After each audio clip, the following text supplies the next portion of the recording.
So why consider an exchange? So who in the room's got a retirement account? Okay, so when people say, I'm going to have to pay tax at some point anyway, why not pay it today? That's a conversation I have with people. I say, well, do you have a retirement account? And they, well, yeah. So why? You know, you're going to have to pay the tax at some point. Why not pay it today? So the idea is pre-tax, it snowballs much quicker. You keep that equity intact, you keep it moving, you keep it growing, and then at the end of the day, you're going to have some tax exposure.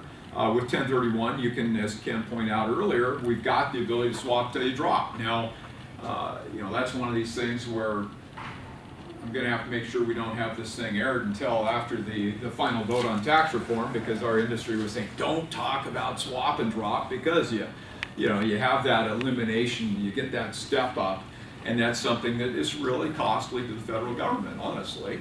But, you know, it's a great thing for people that are doing this stuff. So, bottom line, anytime you give up something, you relinquish something, you sell something, you got to understand if there's a tax consequence. Even if I gave something to somebody, you know, I've got to be careful with what I give somebody. Okay? So if I've got a kid and I want to gift them cash, I can give them what? $14,000 per person per year, right? My wife and I can give that person $28,000 a year. If I gave them 50, what happens? I have to pay the tax, right? So it's sort of funny how that happens. But if and one comment on gifting on things, think about this. So if I gave you $14,000 in cash, you truly got 14, you've got tax.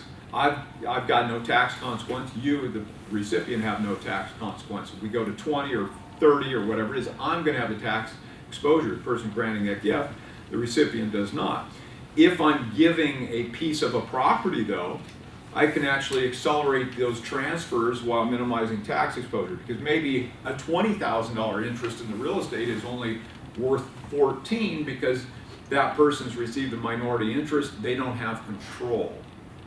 So when we look at a retirement account, you're always in a situation where you've got all this money in. How do you get it out at some point, right? It has to come out. At 59.5, you start taking it. You can start taking it out. 70.5, you have to start taking it out. So we've got a great tool in that world, because instead of, you know, most of our retirement accounts are something called a checkbook IRA. And a checkbook IRA, what happens is the custodian makes a single investment that's in the membership interest in a limited liability company that makes all investments. So instead of taking a cash distribution, you can take a membership interest in that LLC as a distribution. And what happens then? Now you've got a piece of it, so we can discount that distribution. So you can accelerate distributions while minimizing tax exposure by using that gifting strategy or that discounting strategy. So, you know, back to the comment earlier on you know, guidance on the LLC. We're just one member of a good team of professionals. You want good tax people are really, I think, most critical. I mean, you've got to have good tax people, and you.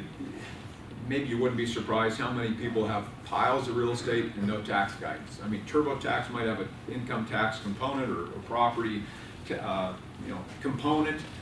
Get a tax person, somebody that's good. I mean, it's going to cost some money, but they're going to take care of you.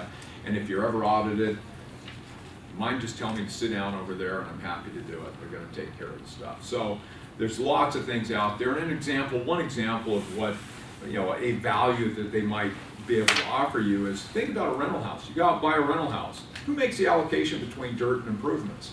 And what does that allocation do to your return?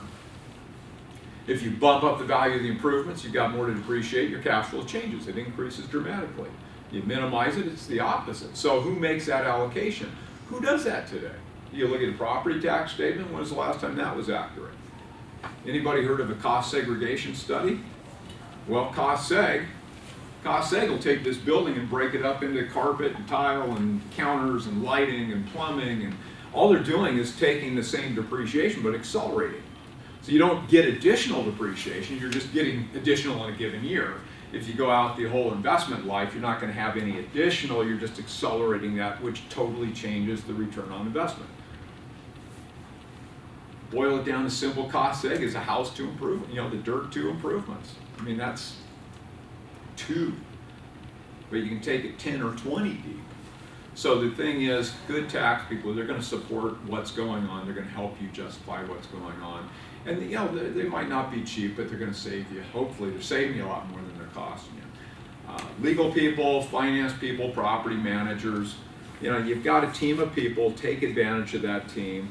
And you know, if it comes to looking at the retirement accounts, 1031 stuff, like I said, we don't give investment advice or sell investments. We just give that conduit out of what you don't want into what you do want. All right.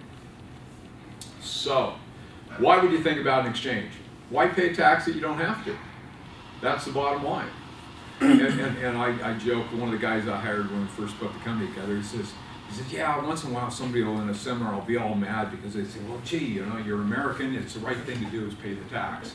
And you know, it's a patriotic thing to do is pay the tax. And so he always used to say, well, gee, you know, it's the most patriotic thing to do is make as much money as you possibly can and have more tax to pay, right? So the more you make, the more you got exposure to, but until you swap till you drop. So just take a look at that stuff. But the bottom line, every dollar you save in tax, yeah, how much more do you have to reinvest in the replacement property? $3 or $4 more. Makes a big difference. One transaction will put you a lot further down the road. All right?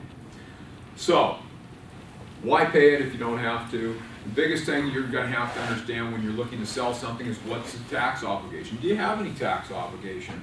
And I'll be the first to say, there are people that will tell you, well, 1031 is one of the reasons that property prices are where they are. And that's true.